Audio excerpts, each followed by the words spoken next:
Okay, I have a PowerPoint that I'm going to present to you. I don't do typical, kind of book talks.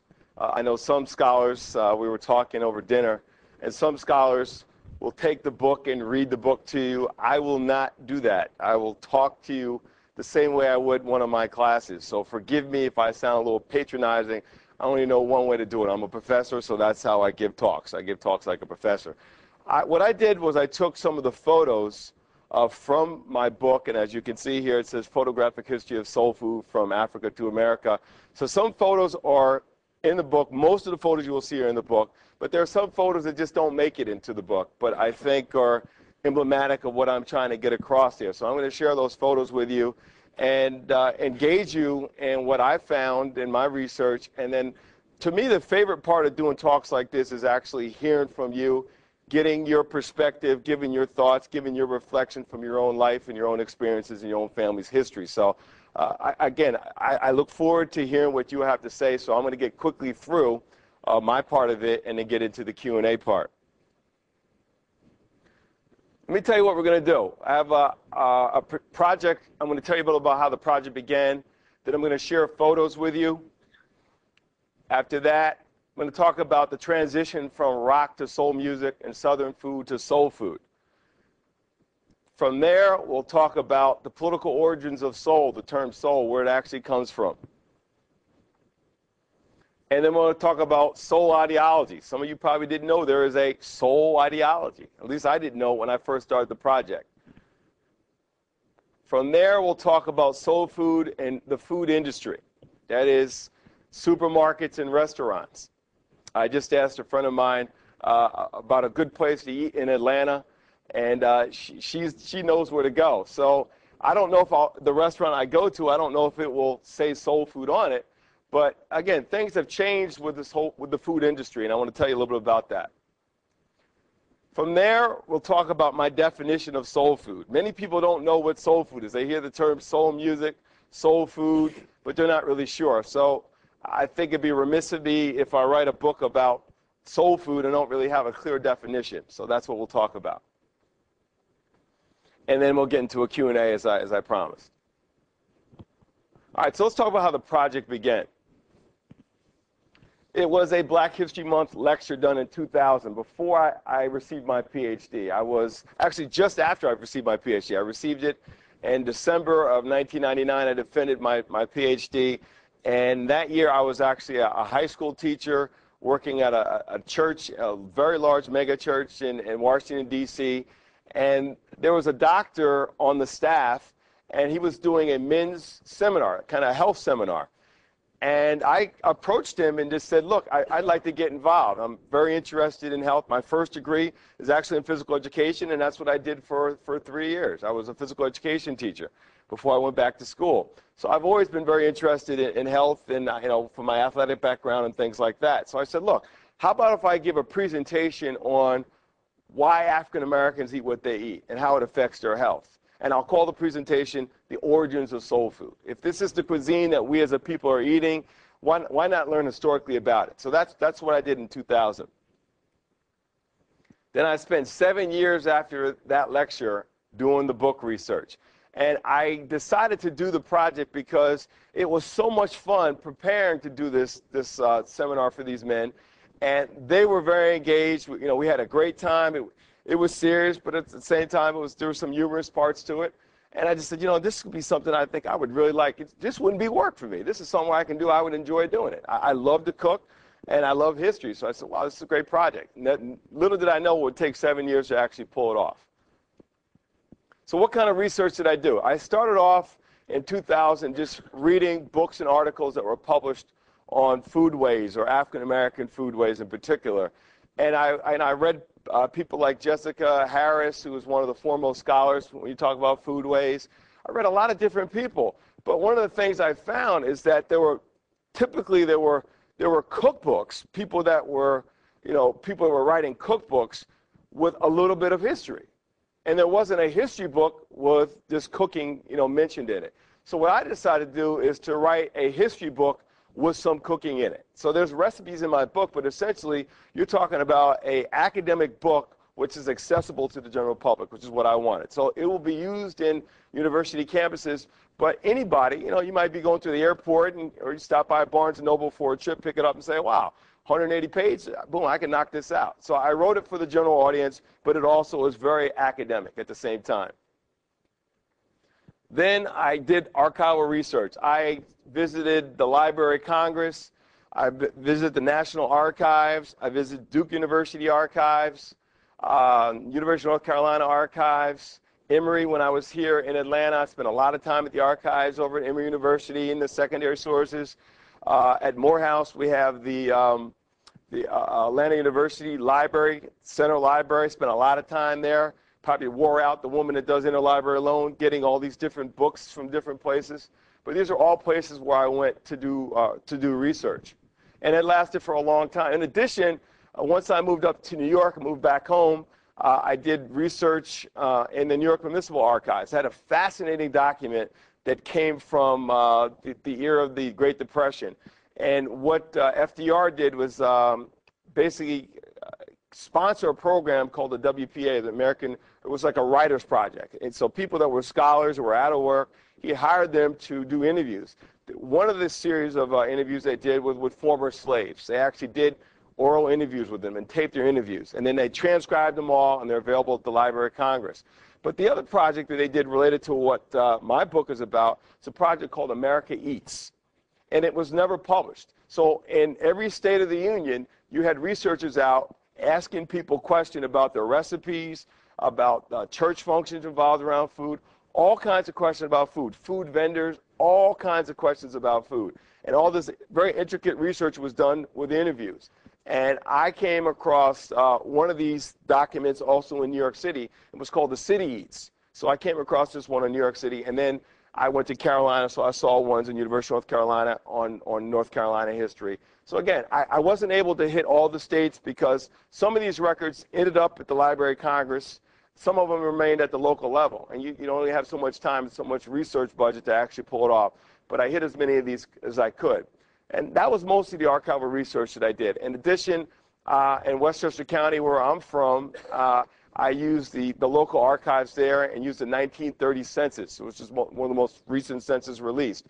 Very detailed information about different parts of New York. So I looked at Mount Vernon, New York, where Denzel Washington is from, if you don't know where Mount Vernon is.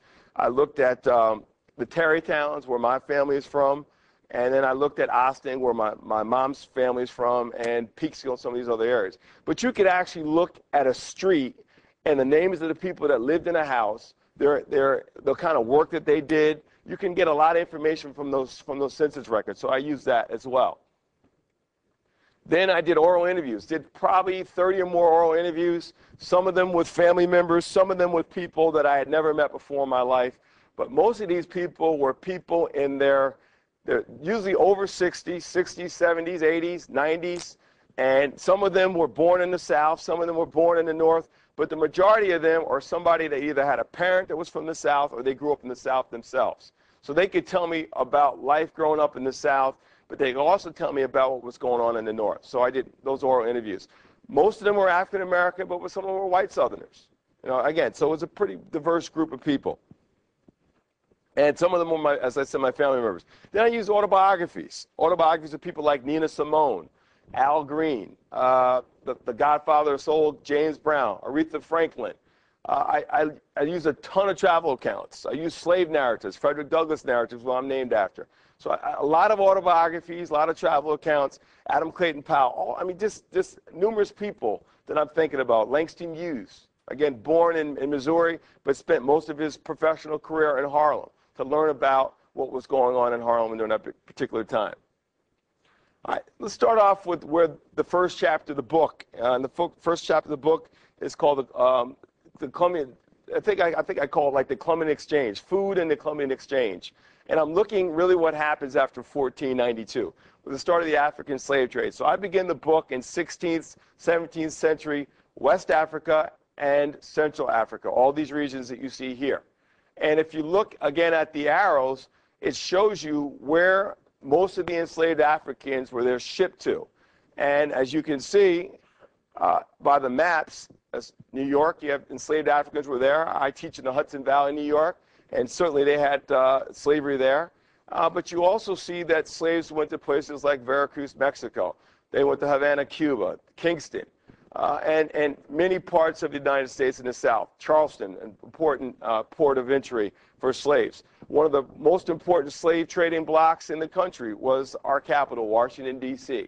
So there's a lot of places where enslaved Africans went. But I want to know, in the beginning of this book, is what were they eating before they were taken in captivity?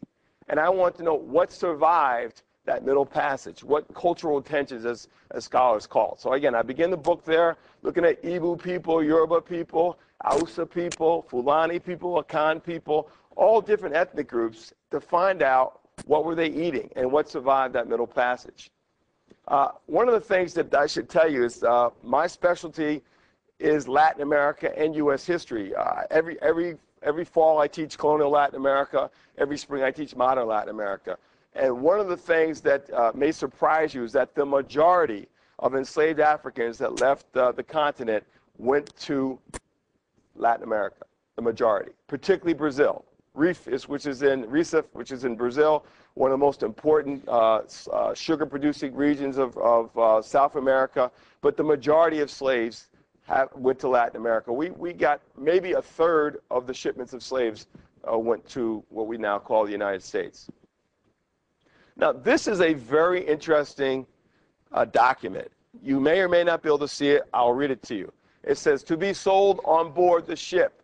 And the ship, I think, is named Bansi Yand or something like that. On Tuesday, the F, back in the old days, that is actually an S. Okay, so it says Tuesday, the 6th of May, next at Ashley Ferry, a choice cargo of about 250 fine, healthy Negroes. Now, this is what I want you to key on. Just arrived from the Windward or Rice Coast. Okay, when masters were looking, when slave traders were looking, they were told by buyers to look for particular Africans from particular regions that knew particular things. All right? In the case of low country Georgia planters, low country South Carolina, they were looking for enslaved Africans that understood rice culture. They could make a ton of money off a cheap cash crop. So rice became an important cash crop within low country Georgia, low country South Carolina, and they asked for slaves from these regions, from the rice coast. Okay, the utmost care has already been taken. Let me explain what that means. What they did, because on any shipment of slaves, most documents will show you that 1/3 of the shipment would die in the Middle Passage. Let me explain to you also, before you think, oh, well, that's terrible. If you look at white indentured servitude that comes from Europe, the same thing.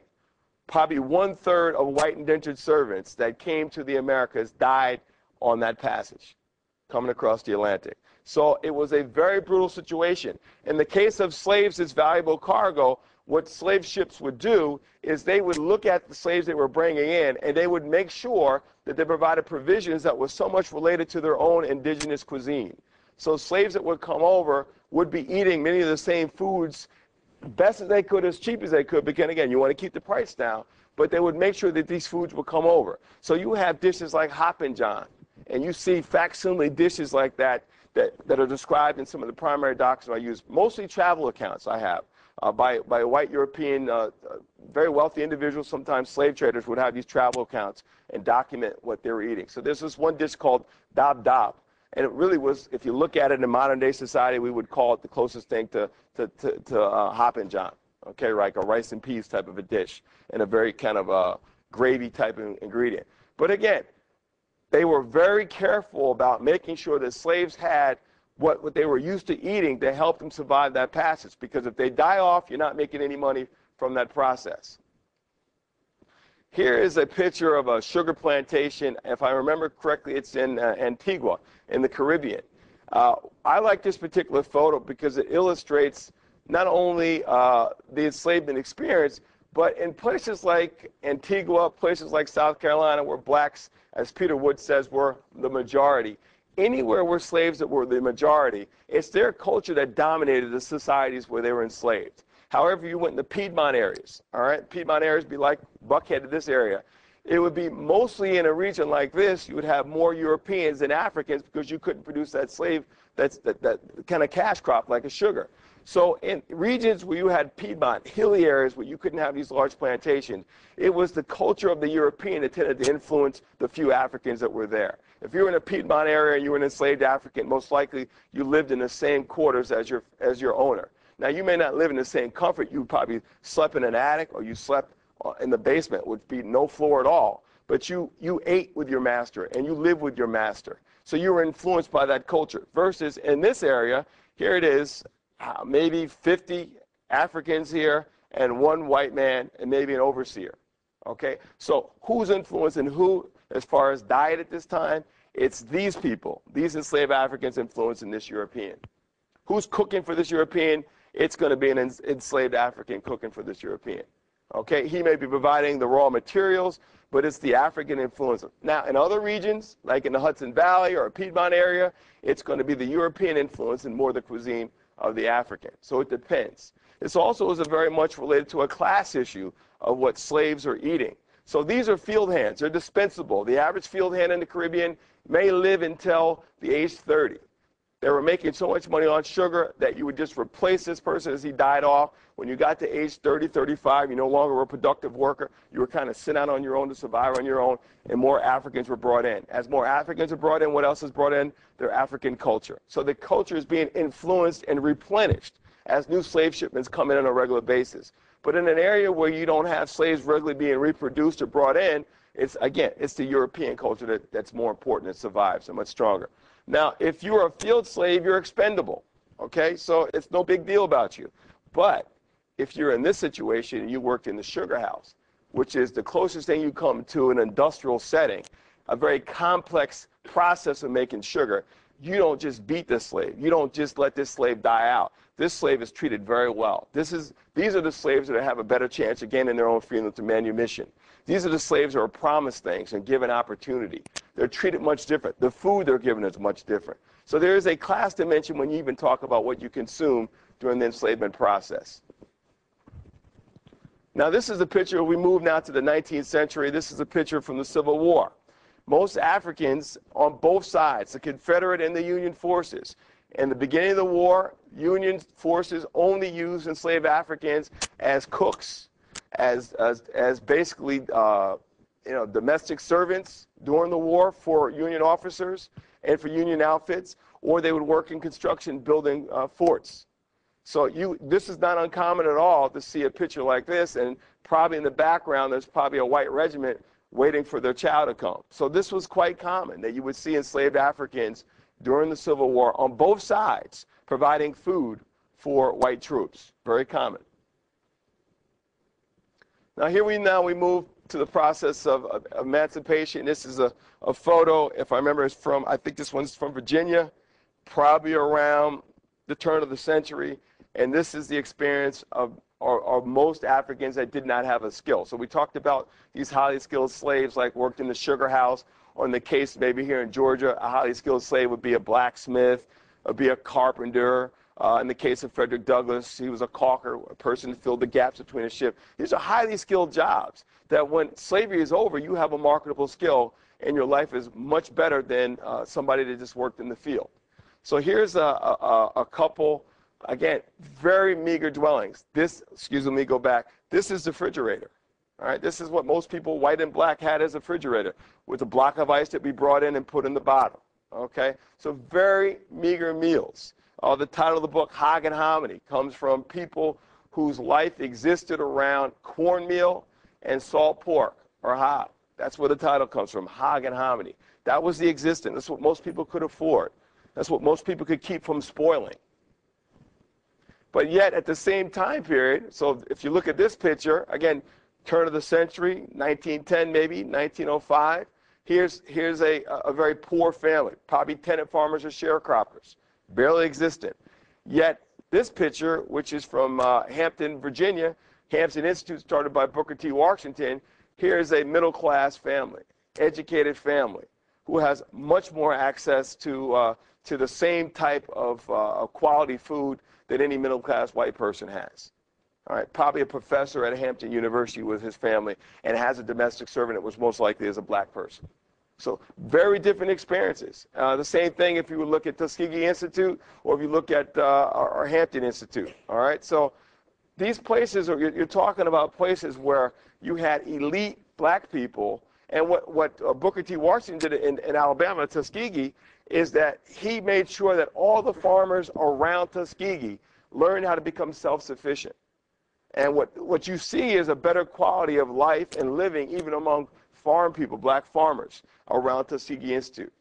Very different lifestyle. He had this thing called a Jessup wagon, where he would take the wagon out and send teachers into the field to show black people how do you actually, take your product and preserve it so you'll have it all winter long. How do you actually take a pig and get the most out of it? How do you take the peanut, George Washington Carver? How do you take the peanut and make it into multiple sources of income and survival? So things are very different around Hampton and very different around Tuskegee. And certainly places like Morehouse and a lot of these schools that were started during Reconstruction or shortly thereafter. You see blacks around these institutes doing very well. Now, this takes me to the chapter on the Great Migration. And this actually is my dad's father, Fred Opie Sr., and then my grandmother, Lucy Demi, who again eventually became an Opie. Both of them were from a small town called Cloverdale, Virginia. Fork Union, probably where Fork Union Academy, some of you may know where that is, near Charlottesville, Virginia. That's where they came.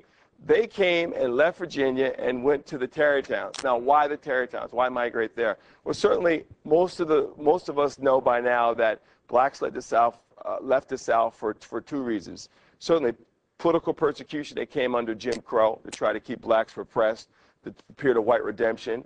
Many people don't realize that in the history of this country, we never had more black senators serving in the U.S. Senate than during the period of Reconstruction. Well, the period of white redemption is when you begin to repress voting rights and privileges for blacks in the South. So once you get into the 1920s, 1930s, there's two factors. Some people leaving because of political persecution, but the largest number of people are leaving because of economic dislocation that happens because of the boll weevil famine. So most of these people who are working as sharecroppers, raising cotton, or farm workers working for white farmers, when the boll weevil famine came in, it became very difficult to live. So many of them, one by one, began to leave. So he goes to Tarrytown. But why the Tarrytowns? Why? Because at the turn of the century, old man Rockefeller starts to build his estate in Botanical Hills, which is right where Tarrytown is. That estate took something like 50 to 75 years to build. Who did he use? He used a lot of Southern black workers to build that estate. So when I walk through the estate now, which is right where I live, they have all these trails that are open. I mean, I've been there almost 3-4 years and haven't walked all these trails. But the trails have all these rock walls. All the estate buildings have all these beautiful rock, buildings, mansions all over the place. They were built by black workers from the South, like my grandfather that came up. Then after that, you had GM that opened a plant there. GM also became a source of a pull factor for immigrants. So my grandfather works for the Rockefeller estate. What do women like my grandmother do? They come up as domestic servants. Okay? Turn of the century, domestic servants in New York are mostly Irish women straight from Ireland. Turn of the century. As they gain opportunities and improve their life, they move into other sectors. Who replaces them as domestic workers? Southern women like my grandmother. All right, so they come and they work. Now, who's replacing those black women from the 1930s, 1940s? Latino women. Who's going to replace Latino women? Maybe Afghani women, maybe Iraqi women, maybe Russian women. It's going to change. It's going to change. Here's my grandmother on my mother's side. This is Grandma Dewars. Bought me my first computer. Grandma Dewars was from Windsor, North Carolina. Her story was she came from a pretty well-to-do family versus Grandma Opie, by her own account, did not own a pair of shoes until she was probably maybe 14 years old. Now, Grandma Dewars, very different situation. Highly educated person. Mother had the ability to go to college. She went to North Carolina A&T or one of the schools, one of the historically black colleges. Was a teacher, fell in love, ran away with her boyfriend to Philadelphia, eloped to Philadelphia. She goes to Philadelphia. She has an older sister that's out there, Aunt Maggie. Maggie's there in Philadelphia, in New York, in Austin, New York, right where Sing Sing prison is, and says to her, you know, look, I got a job for you, come. And that was common. You get there, you hold a job for somebody, you call a relative, the relative comes. So my Aunt Maggie and my grandma Doers all came and worked as domestic servants for wealthy white folks. This was quite common. And what you would do during hard times, during regular times, because hard times for most of these people is you would make your meal for the white folks, and then you take the leftovers home to your family. It became known as toting. It was almost like it was expected. White employers didn't complain. It was kind of like, that's just how it is. You know, at Marist College, I see the same thing. Most of our janitorial staff are Hispanics. And if you talk to them, you'll find out either from the same community or the same family. Because the job opens up, they tell the supervisor, hold the job, my cousin will come, and the cousin will come. So this is quite common. So my grandma came up with her sisters, worked as domestic servants, to the point where she was able to afford to buy her own home, did very well for herself until she died. Now, I have a chapter on the Great Depression. I call it Eating the Beans and Greens of Necessity, I call the book. The Beans and Greens of Necessity. Now, the reason I want you to show you this particular picture, and I think it's extremely interesting, is that the picture is of a soup line. You can see free soup.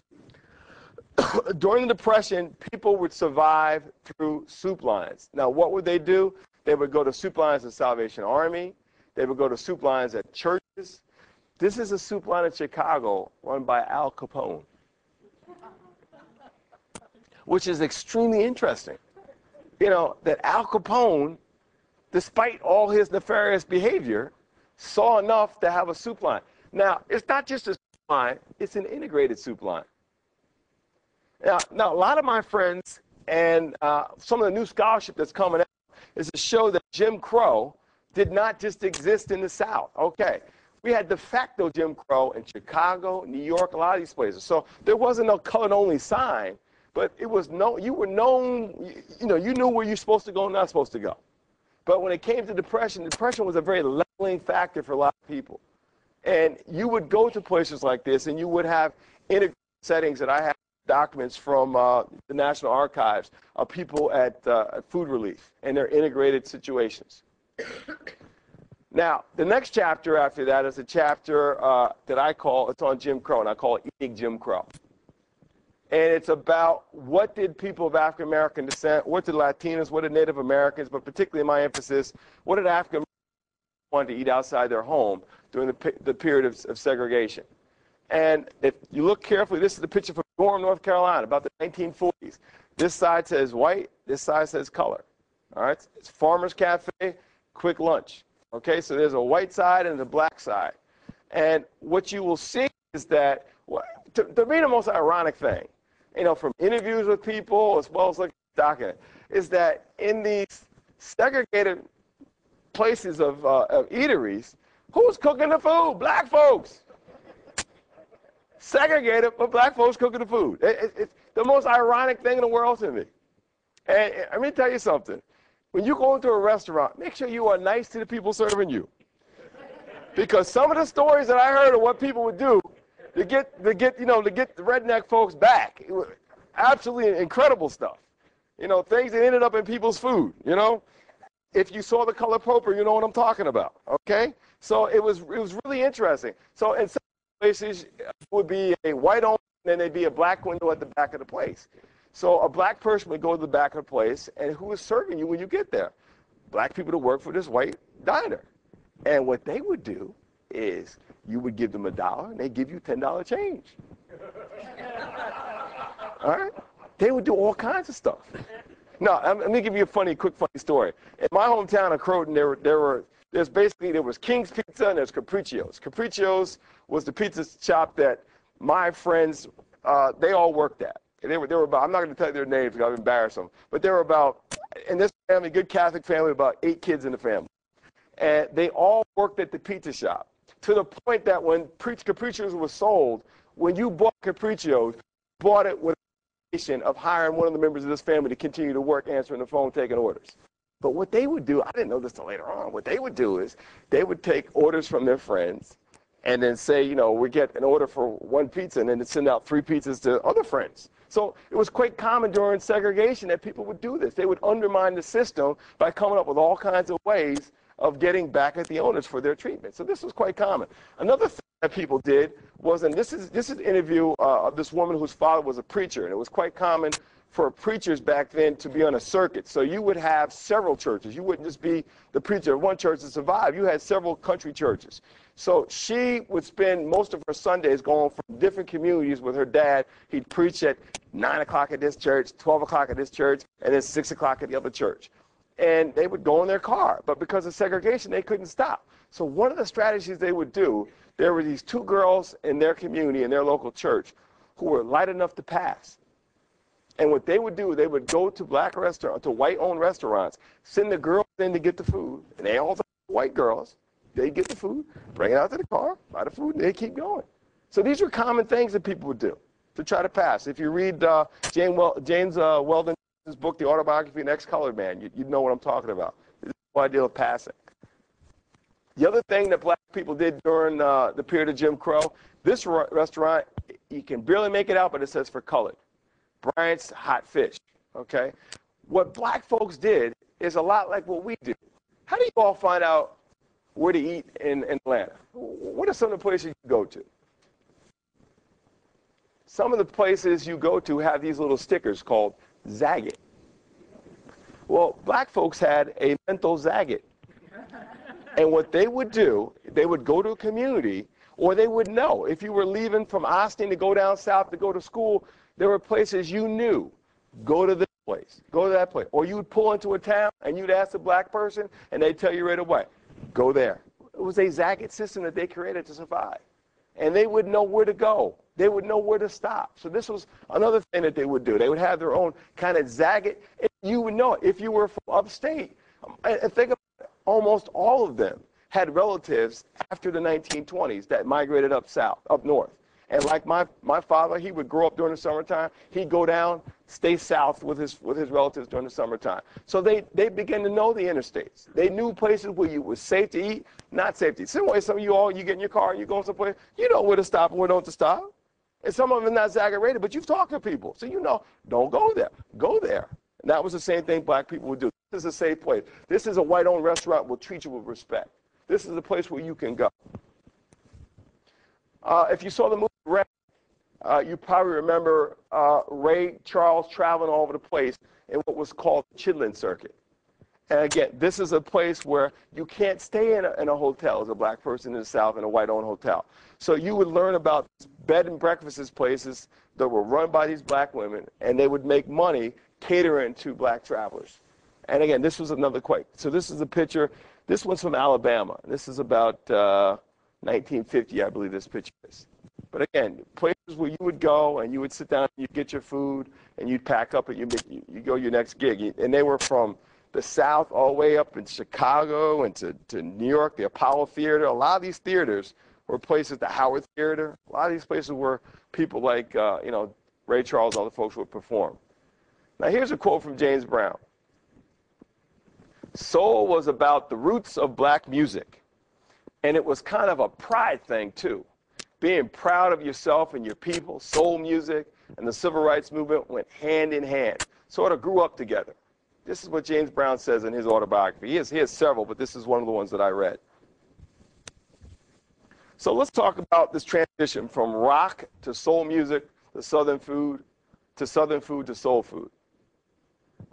As it says there, it happened first in the urban southeast, then in the urban northeast. It's an urban phenomenon, this creation of soul. You do not see the term soul used anywhere in any of the documents I see until roughly 1968, thereabouts. But it's an urban phenomenon. It was a working class African-American subculture. So this is not about middle and upper class African-Americans like I showed in the picture of Hampton, okay? This is a working class subculture. This is a working class response to people, both black and white, treating them as outsiders. So they create their own subculture where this is cool if you know what's going on. And, let me tell you something. As a college professor, on the pecking order on the campus, you know, we should be cool, right? We're college professors. But you walk into the cafeteria, you feel so out of place, because that's the student space. And they're looking at you like you're here. Now, if you don't understand what I mean, men, what happens when you walk to a pack of ladies sitting down, you by yourself, and they turn and look at you and start snickering? You feel like an outsider. This is what was happening. This class African Americans that created a subculture that they felt comfortable with, and that they were insiders in a society that called them outsiders because of their working class status. The political origins of soul. Well, you could probably figure it out. The Black Power movement in the 1960s, 1970s. That's why it doesn't happen. You don't see any of the terms till 1968. And in 68, you have in Greenville, Mississippi, Kwame Ture, or Stokely Carmichael back then, first term used on the Civil Rights March in Greenville, Mississippi. We want Black Power. It happens right after that. You start using the term, and you see the term Black Power. So Black Power championed development of a distinctive black consciousness. And you see it illustrated in a love for African history during this time period, clothing, hairstyle, music, food, the naming of children. All these things begin to change. And it's a response to the Black Power movement, a call to be distinctively different. Black Power activists and organization created a soul ideology. And I'll explain to you what I mean by that in the next slide. What is a soul ideology? The soul, what is it? I say it's a hunch about what you make, that what you make is good when a racist society says it's bad. Or you could say in the sense of class. So one of these things I'm saying here is that it's got a race dimension to it, but it also has a class dimension. Soul's a hunch about what you make is good when wealthy black folks say it's bad. So it's got a class dimension to it, definitely. Soul is survival skills passed down from the survivors of the Atlantic slave trade, slavery, and Jim Crow. How you survive, how your ancestors survived, and they pass this down to you, these particular skills. How do you actually survive? It's a necessary collective consciousness developed largely out of limited resources. And I think that this book, as biased as I am, is apropos for the time we're in now. There's a lot of people who are going to probably have to return to survival skills to make it the next couple of months as the market changes. And you can no longer afford to buy the food that you would buy maybe a month, 2 months ago. Families that were solidly middle class here in Atlanta no longer can eat like middle class people. So it's developing a collective consciousness of how to survive when things are bad and you have limited resources. This is what you learn about soul ideology. So let me talk quick about soul food in the food industry. You don't see any term on any restaurant anywhere saying soul food this time. And let me tell you a couple examples. James Brown actually created a franchise that didn't last very long, but he tried some restaurants. Ella Jackson tried some restaurants that she franchised around this same time period. And the last one is Muhammad Ali. Now, it was very healthy food because he had joined the Nation of Islam by then, but he also tried to franchise some restaurants. But again, the term soul doesn't appear on any restaurants until after 68. Then you have supermarkets that got into that. And they're wrapping and canning and boxing things like ham hocks, pig's feet, pig snouts, trotters, all these different parts that they never marketed before, which are part of soul food. So what happens is that food that was one time free and given away. I have people who grew up in Alabama and said their mother would regularly go down to the butcher as poor folks, and they just get all these discarded parts of the animal. And they come back and they make food for them. Now, the supermarkets start wrapping them with cellophane, with them white bottoms on it, cellophane on the top, and start selling it to people. And you go in the supermarket, you start seeing boxed cornbread and things like that. Never existed. These are all things that develop out of this whole marketing of soul food. So what is soul food? If I was going to boil it down and define it, soul is a cultural mixture of various African tribes and kingdoms. Remember we talked about all the different places where the people came from? When they got on that slave ship, it's a combination of all the different culinary cultures. So soul is a culinary adaptation and value developed during the antebellum period and thereafter. It is when you're in Africa and you come from a rice-producing culture, you reproduce rice. But what do you do when you come from a yam-producing culture? You take the American plant, the sweet potato, and you replace it. And you use, instead of yams, you use sweet potatoes. So you use, collard greens in the Americas. But in Africa, you had a green that was similar. But now you have the collard green, you have the kale, you have the turnip. The turnip is distinctively British commoners' food. That's what British common folks would eat. Okay? So you do whatever you can. In Africa, you would season your food with palm oil. What do you do in the Americas? That you have from the pork that's discarded. And you season your food with that. Soul food is cookery inspired by the residents of the big house and the plantation quarters. So here it is. In the big house, you're cooking for the master. The master says, I want this and want that. So you look at things like pie culture. Pie culture comes distinctly from the British, not from any other parts of Europe. But now you have these pies that are made into things like cobblers. Most of the pies that are made in Europe are meat pies. They're not vegetable pies. They're not fruit pies. When they come to the America, it's the African. It infuses much more vegetable and fruit consumption into the European diet. And then they take things like the yam, no longer there. They make a sweet potato pie. Africans didn't do things with pies until they came here. So they take something they know, the sweet potato, the yam, and they make a pie out of it from something they didn't know. So these are all new things. And then the plantation quarters, the food that was made in the plantation quarters is part of what they then introduced to the person in the big house. So it's a combination of the bare necessities, the rations given to the slaves, what they cook in the plantation quarters, and what they cook in the big house. And soul is spirituality and experimental wisdom that makes black folks unique. If you study it and you look at it, there's always a close association between black folks and spirituality in Africa and in the Americas.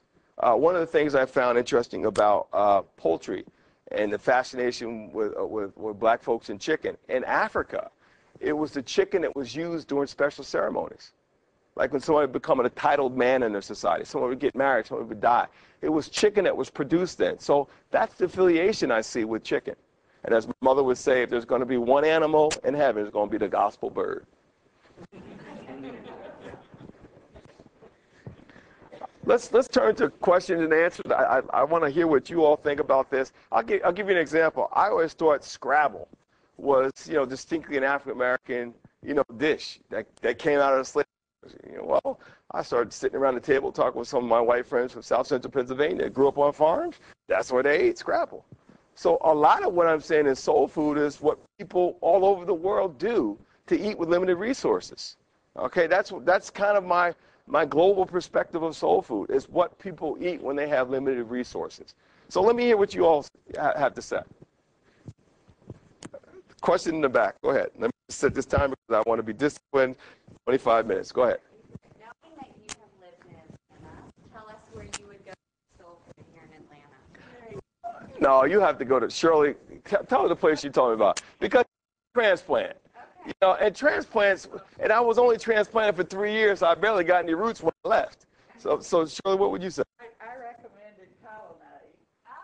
Colonnade. Best hot rolls in town. Okay. Now, in different areas and different places, there's this place in Hempstead, Long Island, where I was a school teacher in Hempstead for a year. It's the best cornbread ever made. So I know places, and I know before I travel to call somebody up and say, look, I'm going to. Yeah, exactly. Was a question I saw in the back? Yes, ma'am. You're talking about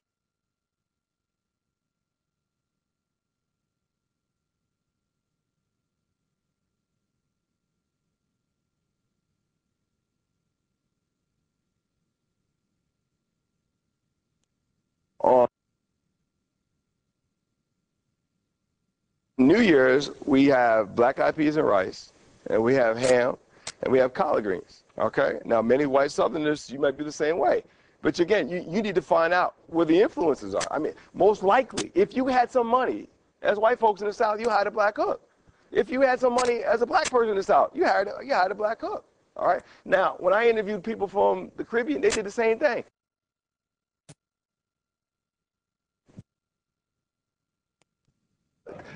And the one I talked to, the collard greens represented dollars, symbolic of dollars and good luck. And the black-eyed peas and rice were coins, symbolic of coins. That was the rationale. Now, my mother takes it to another level with all this. You don't dare be a woman trying to enter her house on New Year's. The first one coming in her house, as far as good luck is, got to be a man. If my mom is now 65, but you could probably get her to dive if you took a hat and threw it on the bed. She would dive to keep it from going on the bed. There's something about it. Now, again, you talk to people from the Caribbean, you hear some of the same things. What I'm saying is, this probably came from similar areas of Africa and survived in different regions where people went. That's the only conclusion I can come to. There was a question in the back. Yes? Of course grits, but hominy. Hominy is different from grits. Of course it's different. But what I'm saying is, if you were to look at some things that stay consistent through the diet, it is corn and it's pork. Corn made into hominy, into grits, into many different things. But it's consistent. And the other thing I found is during the African slave trade, once the Columbian Exchange happened, the Portuguese set up forts along the coast of Africa. One of the first things they do is introduce corn into the African diet. It becomes a staple, corn and cassava. Some people call it yuca. But these were introduced. And I have documents where Africans are making cornbread before they come to the Americas. So it's not something new. It was introduced before they came over here, and they just continued that as they came over. And you can go to many parts of Africa now and see cassava and corn a regular part of their staples. Yes? All right. Oh, good, good. You got to tell me if I did right. Go ahead. Okay, well, first question is, did you discover how much method and technique came from Africa that was transplanted here and influenced? Cooking technique. Yes, method and technique and influenced cooking. Yes. Here in the Americas. Barbecuing. They're going to have a whole exhibit on barbecuing. Africans barbecued before they came. All right, you have Africans that came from rice belts and yam belts, were the principal staple. I don't mean to interrupt. Good. You say barbecue. Over Iraq. Pit or there's a difference. Both, I think. Oh, yeah, there is. And then there's an argument about what's is better, right? You know, but my understanding is barbecue. My understanding, I think it's both. Now, at the same time, indigenous people, the Indians in the Caribbean, the Carib, the Siboney, all of them as well. They would make a barbecue wrap from green plants, and that's what they would barbecue their meat on top of. Okay? And that's where the term barbacoa comes out of the Spanish translation, what they got from the Arawak. So they're barbecuing. You know, those that come from cattle raising regions like the Fulani people. Okay? And they're doing that before they come. The sauce, but it's a lime, like vinegar type of sauce. Okay, that they use in their barbecue. One-pot dishes, like the gumbo, jambalaya, all those, out of African cultures as well. So those are that concept of doing that. Seasoning your food with meat. They would smoke, particularly fish, and use that to season their food the same way. In some places, depending if you're in Chesapeake area where you have access to waterways, they would continue to do that. But most people, because slave season their greens with meat. So those are probably the ones I remember the most. And then just all the rice dishes, that in low country Georgia and South Carolina, I would even serve somebody a meal and there's not rice there. Somebody's gonna get embarrassed, But same thing, in Mexico. I mean, I lived in Mexico and learned my Spanish in Mexico. You serve somebody, I don't care how rich they are, but you serve somebody a meal and you don't have some beans and some tortillas on there, they're like, okay, so when's the food start? So these are things that yes? Brett, you touched briefly on superstition. Did you deal with it at length at all in its relationship to food? And I'm thinking about the cultures of the Caribbean and voodoo and all that. And like in the poultry used? Oh, the poultry, Something, I never got into that in depth, but you're absolutely right. But I was amazed that when you would see these special occasions, I have like little sections in the book, you'll see special occasions in Africa, special occasions during the antebellum period, like hog killing time, Christmas. I mean, slaves essentially lived a most of their existence was starvation. But you have these feast and famine. That's the term. They lived most of a famished life. But you had these special occasions, hog killing days, Christmas, after 1776 Independence Days, where it would be like this food galore. Okay, and they would just eat a whole lot. But poultry seems to be something that's like special occasion meal. Sunday's chicken. I grew up, Sundays with mom fried chicken. Now Shirley, who makes the best biscuits I've ever had, I told people what you find in the South in the records is cornbread is Monday through Saturday. Biscuits is only on Sunday because it took so much time to make. Monday through Saturday. People work Monday through Saturday. It's cornbread. Sunday's biscuits. And you make enough biscuits that Sunday's biscuits then were cut in half, filled. McDonald's didn't make up the biscuit breakfast, You fill that up, and then you put it in your pail, and you bring it to work for a couple of days. So, again, these are things you see, rural people, agricultural people doing. Yes? You're interested in diaspora, and occasionally we get a town like Reno, Nevada. Uh-huh. And you find out very quickly that there was a African-American restaurant, soul food restaurant. If you travel around the country, is that typical in a lot of the smaller towns? There's a distinctly soul food Most of them. restaurant. Yeah. And is that a track? Tell me about the culture of that. I think you started off, and you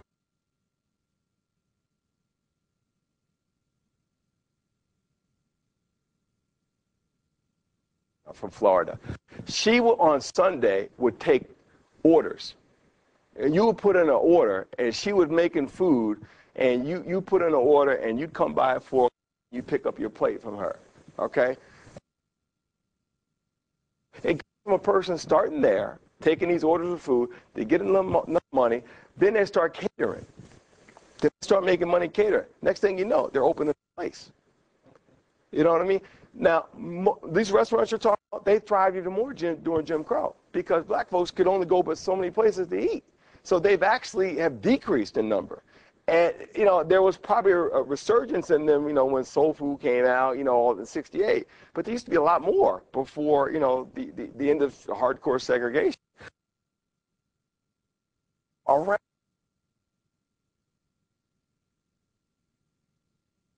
food, particularly things. I mean, I see this in Latin America, Mexico, Brazil, Guatemala.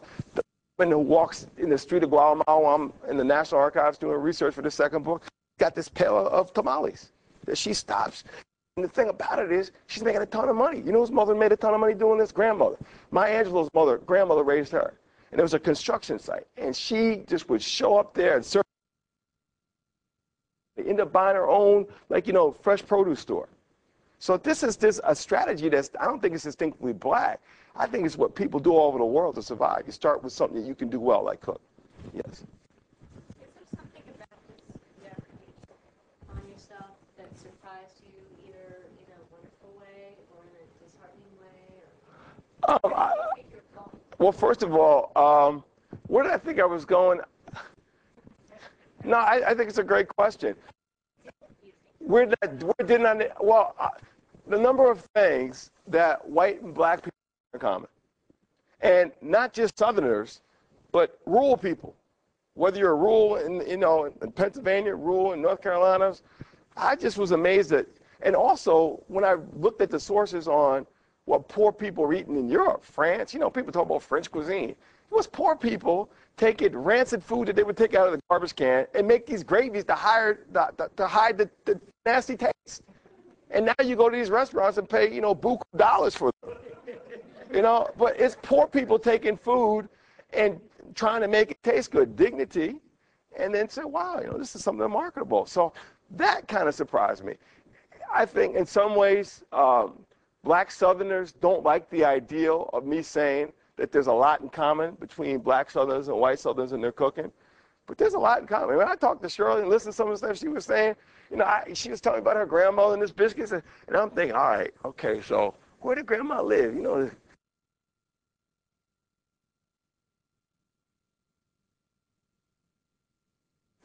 Another thing I found, during the period of segregation, Mr. Jim Warren, white man, grew up in Alabama, his father had a farm. Father would hire black hands to bring in the harvest, right? When his father hired the black hands, his mother cooked for the black hands. What did she cook? What they liked. So after a while, his family's eating what black folks eat. And during segregation, yeah, they can't go into town together and hang out and eat, but on their farm, they're sitting down and eating. So it's really weird, you know, this kind of the hypocrisy, the craziness of trying to create, that you don't want to sit down with other people. It just seems ludicrous to me, you know, that kind of stuff. So those are kind of things that I was surprised in, you know, in doing. Sir, in the back, and then we'll come up front. Yes, yes, yes. Soul food influenced B. Smith, or vice versa. Oh, absolutely. But you know, B. Smith's restaurant is, she has what we called transcended and made her the crossover appeal. Barry Gordy, right? Why does Motown make so much money? Because he takes black music and makes it so it has cross appeal and hits the white community. B. Smith does the same thing. She has Southern food, but crossover appeal, so you feel comfortable, and I feel comfortable into the restaurant. Now, if you poor folks, you don't feel comfortable because you can't afford it. So I'm saying B. Smith was the first black supermodel who's now created a new life for herself as really a black Martha. And she loves the idea that people think she's a black Martha Stewart. When you get home, Google B. Smith. Now, she's got a restaurant in New York, got one in Washington, D.C. If you're ever in Washington, D.C. in Union Station, we had my wedding reception at B. Smith. Okay, wonderful place. But again, it's crossover like Barry Gordy. Yes. Yes. Yes, yes, yes. There was, yes, ma'am. Okay, my question is, my family,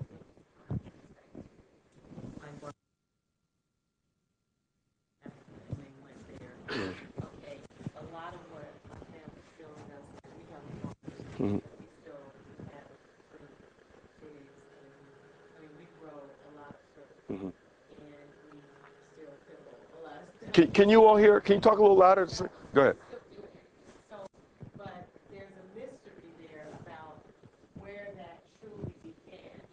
The pickling? Well, the pickling process, also understanding how they understood about the fruits and things, because by the time they got to the Americans, they understand who.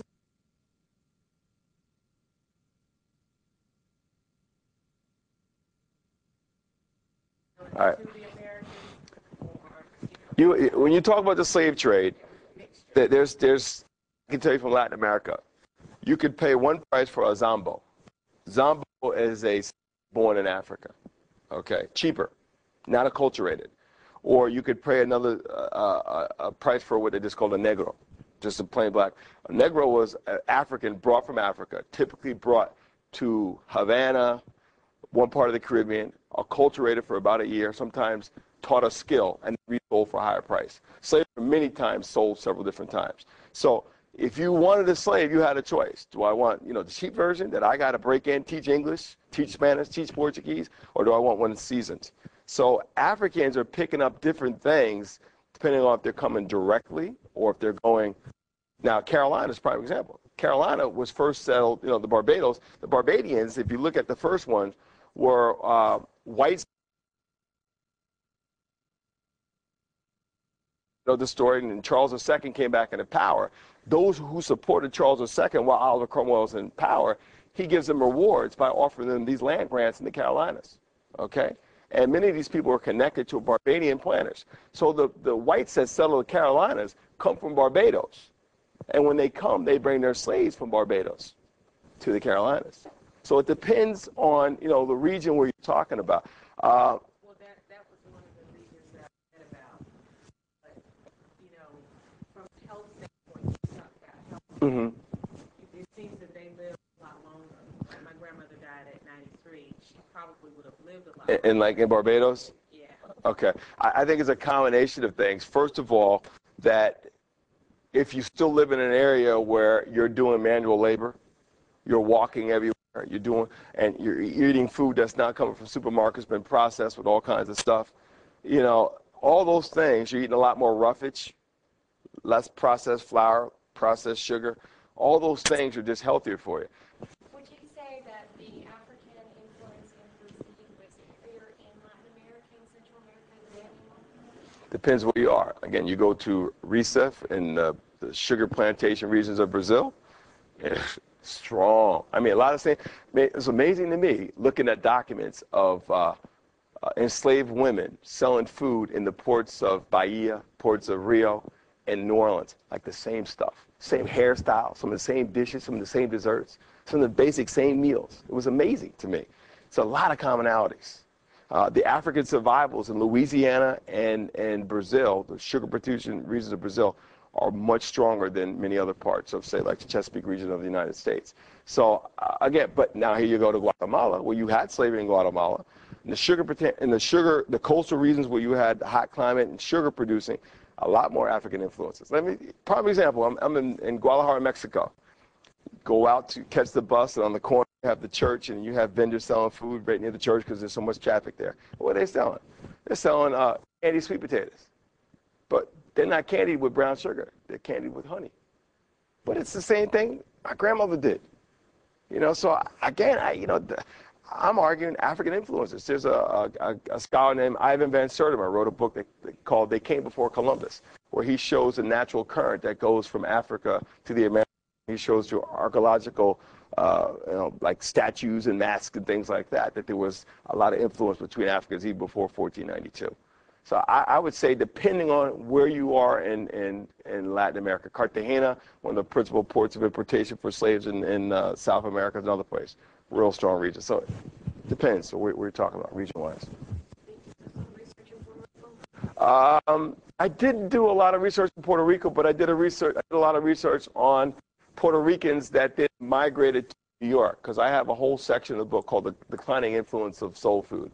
And I show that in the housing projects of the Bronx, Harlem, Spanish Harlem, how these are regions where blacks interacted so much. And as I mentioned, one of the first documents that led me to my third book project on Black-Latino relations are these restaurants in the Depression era in East Harlem and Harlem, where Black Indians and Puerto Ricans, Cubans, all going to the same restaurant.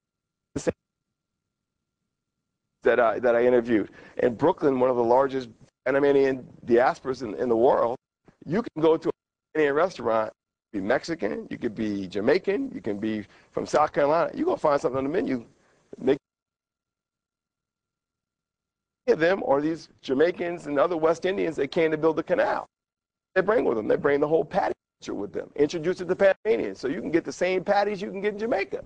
But what is introduced to the black Jamaicans that came. Tamales. And make some of the best tamales in the world. Where's Priestley? Black Panamanian. It's a lot of influence that I see show that town has a large Puerto Rican population, had a large Cuban population that came after 1959. And I show a food where there's a lot of interchange. Yeah. How many cookbooks do I own? I'm one of these people. I'm a proponent of the library, so I tend not to buy a lot of books, except for maybe primary documents. I have Shirley's cookbook. I'd highly recommend. It's things like a Bible. I don't know if I own a lot of cookbooks. I tend to, just because of the size of my house, I tend to refer to things and then return. I tend to keep them a whole lot. Maybe from them to be palate, and that's about it. We're out of time.